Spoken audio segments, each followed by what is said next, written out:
ألا يا الله ألا يا الله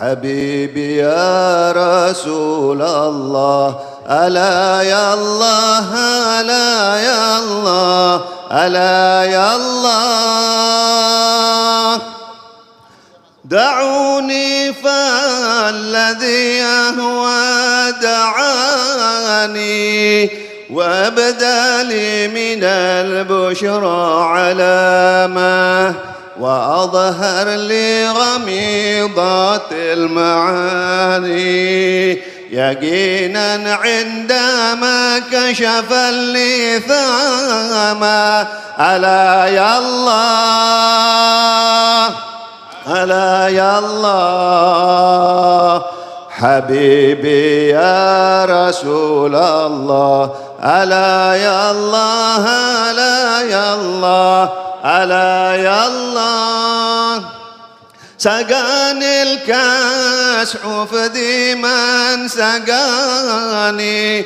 ألا لله من تلك المدامة وفك القيد من بعد امتحاني وأتحفني بأنواع الكرامة ألا يا الله ألا يا الله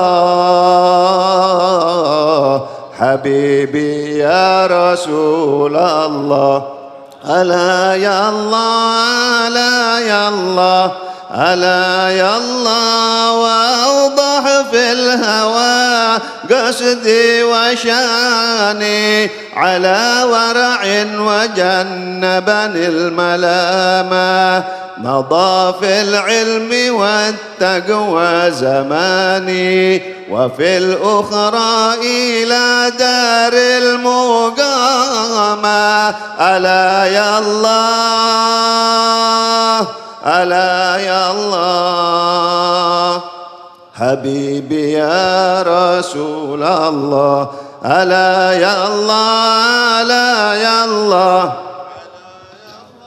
وحاد الركب لما أنحداني إلى سفح النقامة بين رامة أجبت له ولم ألوي عناني إلى واش السلام عليكم ورحمة الله وبركاته.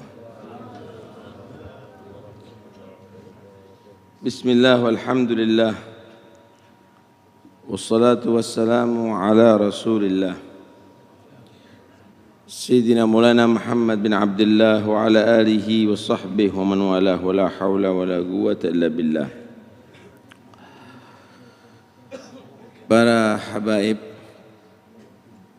para ulama, para pejabat pemerintah yang saya hormati, yang saya cintai, khususnya keluarga besar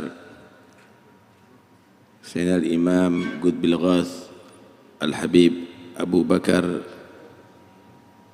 bin Muhammad bin Umar As-Segaf, hadirin sekalian yang dirahmati Allah Subhanahu wa taala.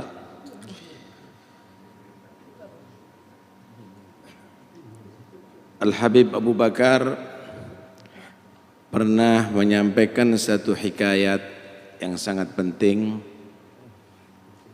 untuk kita ingat, yaitu hikayat Hatimul Asam bersama gurunya Syaqiq Al-Bilkhi. Hatimul Asam banyak sekali belajar kepada gurunya Syaqiq Al-Bilkhi sampai 33 tahun mempelajari. Satu saat dipanggil oleh gurunya Hatimul Asam, "Mundu kam sahibtani?" Semenjak kapan kamu itu belajar dengan aku, melazimi aku? Maka si Hatimul Asam menjawab, mundu 33 sana. Udah 33 tahun guru. Maka si guru berkata, "Fama ta'allamta minni fi hadhil muddah?" Selama 33 tahun kamu menghasilkan ilmu apa? Belajar ini menghasilkan ilmu apa? Maka beliau menjawab Syihatul Asam, 8 masail, cuma 8 masalah. Kata gurunya, "Inna lillahi wa inna ilaihi raji'un." Ini musibah apa ini kata dia? "Dhahaba umri ma'ak wa lam tata'allam illa 8 masail." Umurku berlalu 33 tahun ngajari kamu cuma dapat 8 masalah. Kata dia, "Ya Ustadz, lam at'allam ghairaha wa inni la uhibbu an akdzib." Aku enggak pingin bohong Ustadz. Aku cuma menghasilkan 8 masalah belajar dengan Anda. Akhirnya si gurunya Syekh Al-Bakhi menyatakan, "Hadi 8 al-masail hatta asma'aha." Coba kamu utarakan 8 masalah ini, aku ingin mendengarkan. Hatim berkata, yang pertama, "Nadartu ila hadal khalqi faraitu kulla wahidin yuhibbu mahbuban fahuwa ma'a mahbubihi ila al-qabri fa idza wasala ila al-qabri faraqahu faja'altu al-hasanat mahbubi fa idza dakhaltu al-qabra dakhala mahbubi ma'i." Aku perhatikan makhluk ini selalu memperhatikan kecintaannya. Ada yang cinta dunia, ada yang cinta jabatan, ada cinta keluarga, ada cinta-cinta harta benda. Dan dia tidak ingin berpisah. Tapi ketika dia mati, hanya sampai ada di liang lahat. Bahkan anak yang cinta kepada dia ikut menginjak-injak tanah kuburannya. Akhirnya aku jadikan fokus kehidupanku hasanat, untuk mengkais amalan-amalan soleh yang tidak pernah berpisah daripada aku sampai ke liang lahatku. Karena itu untuk yang lainnya hanya sekedar kewajiban, tapi untuk hasanat, untuk perbuatan baik, aku persiapkan sampai masuk ke dalam liang lahatku. Ini yang pertama. Allah berfirman dalam Al-Quran, "Ya ayyuhalladzina amanu la tulhikum amwalukum wala auladukum an dzikrillah wa may yaf'al dzalika fa ulaika humul khasirun." Wahai orang yang beriman, jangan melalaikan Anda, sibuknya Anda mengurusi keluarga dan harta daripada berzikir kepada Allah, daripada ilmu, daripada salat, daripada Al-Quran, daripada dekat dengan orang-orang yang saleh. Siapa yang melakukan itu lalai dengan zikir untuk duniawi, untuk memanjakan keluarga, maka dia akan menjadi orang rugi di akhirat. Rugi akhirat artinya masuk neraka Allah. Kata gurunya Syekh Al-Bakhi, "Ahsanta ya Hatim." Bagus. Yang kedua, "Inni nadartu ila qaulillah ta'ala wa amma man khafa maqama rabbih wa nahan nafsa 'anil hawa fa innal jannata hiyal ma'wa. Fa'alimtu anna qaulallahi haqq fa ajhadtu nafsi fi daf'il hawa hatta istaqarrat ala ta'atillah. Aku berpikir tentang ayat wa amma man khafa maqama rabbih, siapa orang yang khawatir, yang takut bagaimana nanti dia berdiri di hadapan Allah untuk diadili di hari kiamat, dan dia di atas dunia wa nahan nafsa 'anil hawa, dia mencegah dirinya untuk mengikuti hawa nafsunya, fa innal jannata hiyal ma'wa, maka surga akan menjadi tempatnya kelak. Aku yakin apa yang difirmankan Allah pasti benar. Karena itu sekarang aku akan maksimalkan untuk melawan hawa nafsuku, sehingga jiwaku akan merasa tetap sabit rasikh dalam taatillah. Saudara, apa itu syahwat? Apa itu hawa? Di tubuh manusia itu ada yang disebut ruh, ada yang disebut nafas.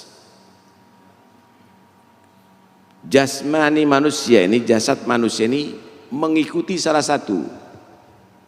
Kalau ruh kuat, jasad mengikuti ruh. Kalau nafsu yang kuat, jasad mengikuti nafsu. Ruh ini akan kuat dengan taat kepada Allah, dengan ibadah kepada Allah, dengan berzikir kepada Allah.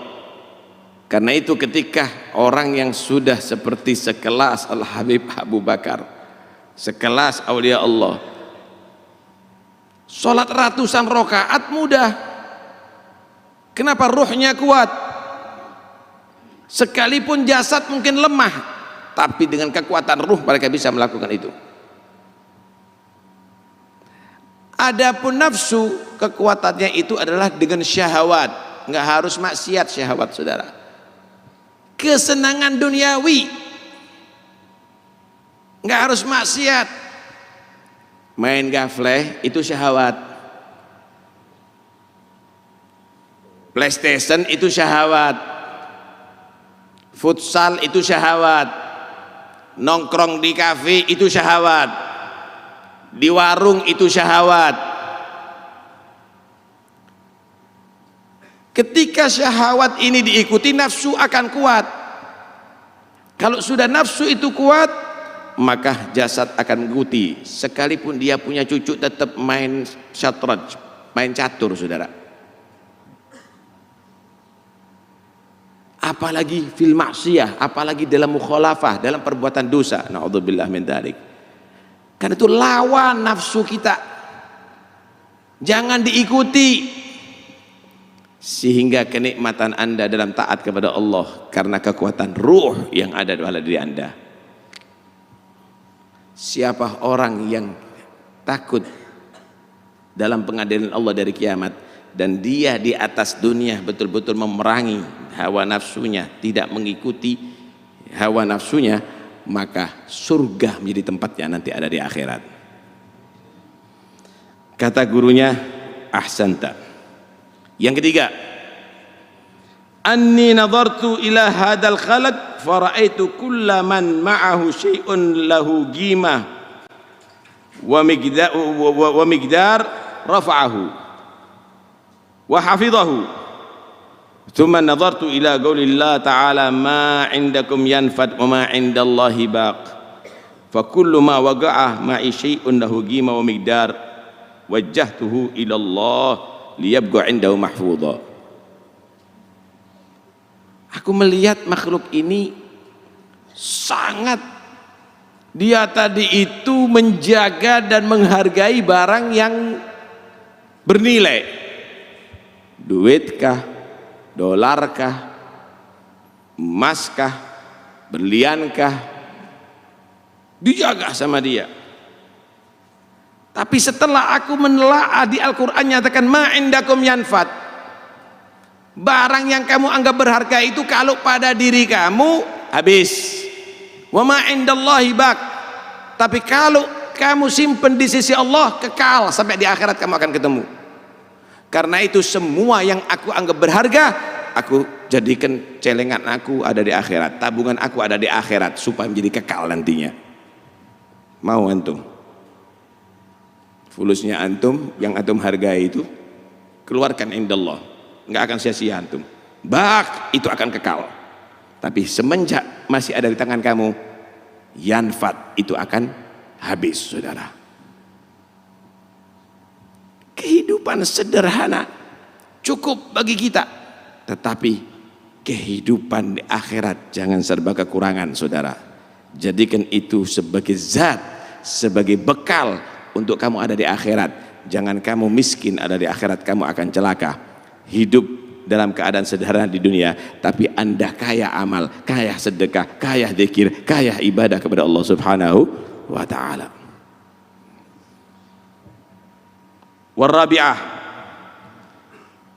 yang keempat, anni nadartu ila hadzal khalq faraitu kulla wahid minhum yarji'u ila al-mal wa ila al-hasab wasyaraf wan nasab. فنظرت فيها فإذا هي لا شيء ثم نظرت إلى قول الله تعالى إن أكرمكم عند الله أتقاكم فعملت في التقوى حتى أكون عند الله كريما. Aku lihat makhluk ini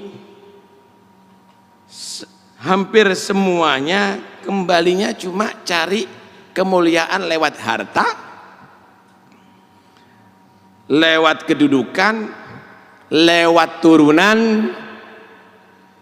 Tapi setelah aku perhatikan ayat Al-Quran, inna akramakum indallahi atqakum, sesungguhnya yang termulia di sisi Allah adalah yang paling takwa di antara kalian, maka disitulah aku beramal takwa, ucapan takwa, pikiran takwa, pandangan takwa, pendengaran takwa, perbuatan takwa, semuanya takwa, untuk aku menjadi di sisi Allah menjadi orang yang mulia nantinya. Harta akan membuat anda jadi mulia? La.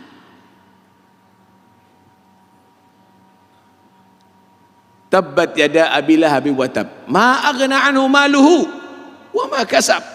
Ketika menjadi orang hina di sisi Allah, enggak manfaat hartanya.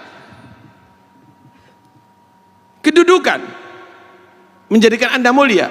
Belum tentu, saudara. Fir'aun itu raja yang disembah tapi mal'un. Nasab menjadikan anda mulia? Belum tentu, saudara. La umriya mal insan illa ibnu dinihi fala tatrukit taqwa tikalan 'alan nasab. Wa qad rafa'al islamu Salman Farisin waqad wada'a syirkul hasibah Aba Lahab. Demi Allah yang memanjangkan umurku, manusia itu nilainya adalah agamanya. Karena itu jangan sekali-kali kamu meninggalkan nasab dan meninggalkan takwa.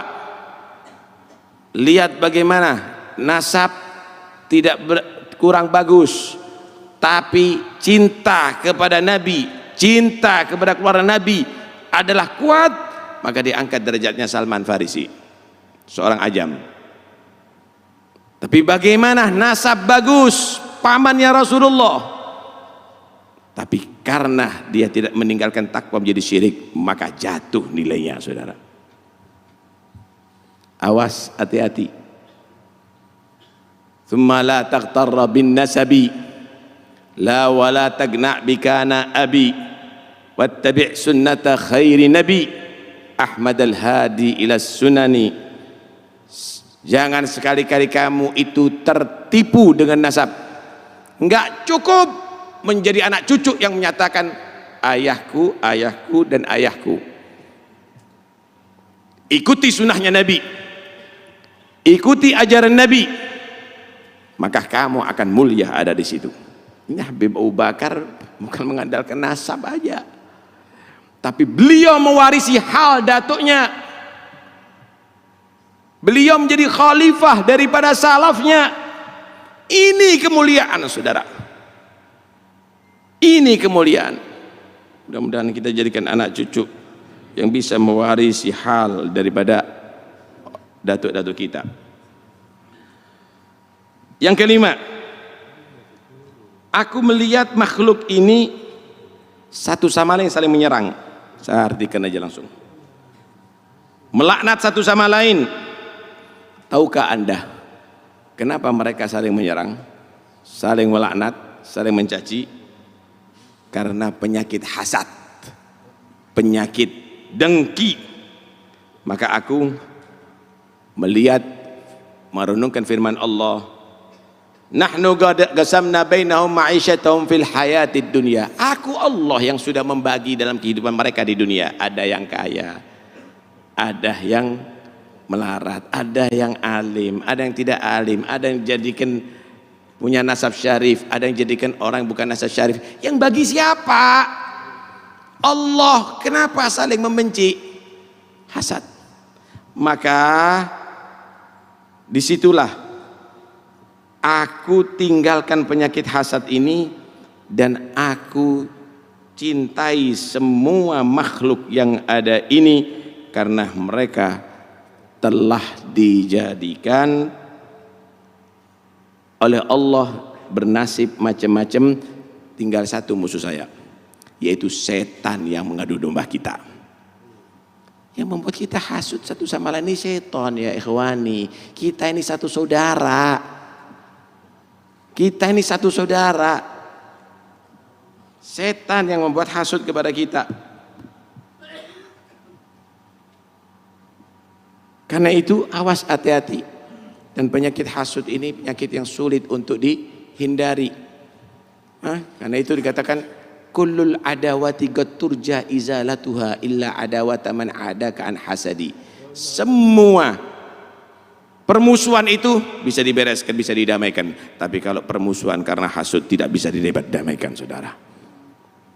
Tinggal 3, insya Allah akan kita dengarkan pada berikutnya. Tapi yang jelas, ini nasihat Al-Habib Abu Bakar. Kata Al-Habib Abu Bakar, jika kamu mendapatkan manfaat ini, catat untuk jadi oleh-oleh di keluarga, untuk kamu ingat setiap saatnya. Jangan kamu hanya dengarkan kemudian bubar, lupa daripada nasihat. Nasihat Habib Abu Bakar, ayo kita betul-betul rekam dengan hati kita dan kita bawa pulang kepada keluarga kita. Mudah-mudahan bubar dari majlis ini nggak ada satupun punya penyakit hasud. Bubar dari majlis ini insya Allah tidak ada yang cinta dunia. Bubar dari majlis ini kita menjadi orang bertakwa dan mulia di sisi Allah. Bubar dari majlis ini insya Allah diampuni semua dosa kita. Dan nanti di hari kiamat mudah-mudahan kita bertemu dengan Habib Abu Bakar. Kita dianggap menjadi murid-murid beliau dan kita mendapatkan syafaat beliau, bersambung dengan Nabi Muhammad sampai ke surga Allah. Wassallallahu ala sayyidina Muhammad wa alihi wasallam. Alhamdulillahil alamin. Assalamualaikum warahmatullahi wabarakatuh. ألا يا الله دعوني فالذي يهوى دعاني وابدى لي من البشرى علامة وأظهر لي غميضات المعاني يقينا عندما كشف اللسان